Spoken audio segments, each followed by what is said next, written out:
Isa po sa mga hindi ko malilimutang karanasan bilang mamahayag ay noong makatanggap ako ng sulat mula sa tribong Mangyan ng Oriental Mindoro noong taong 1984. Ang hiling nila noon sa akin ay magkaroon sila ng guro sa kabundukan.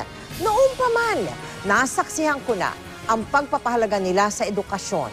At sa muli nating pagbisita doon, isa pang kwento ng determinasyon ang ating muling nasaksihan.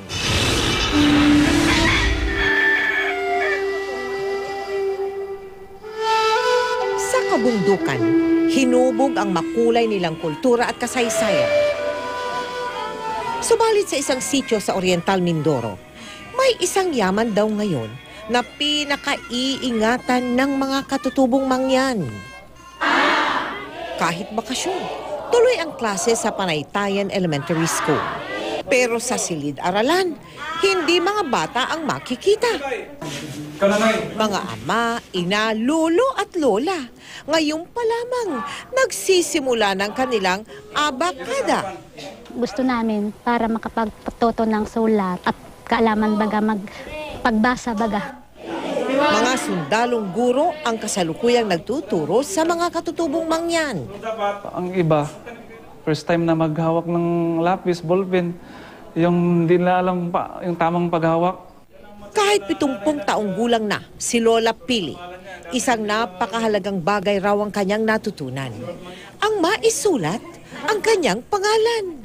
Kahit lang pangalan, bago apelido, sa amin mahalaga. Ang kanilang mga anak at mga apo. Ang atin namang nahandugan ng mga bagong gamit pang eskwela sa Mansalay, Oriental Mindoro.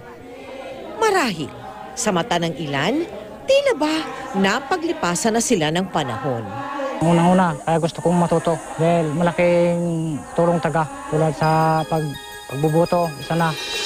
Karanasan ang nagsisilbi nilang guro at nasa puso ang pagnanais nilang matuto. 5, 6, 7, 8, 9, 10. Yan. Noon hindi pa ako marunong.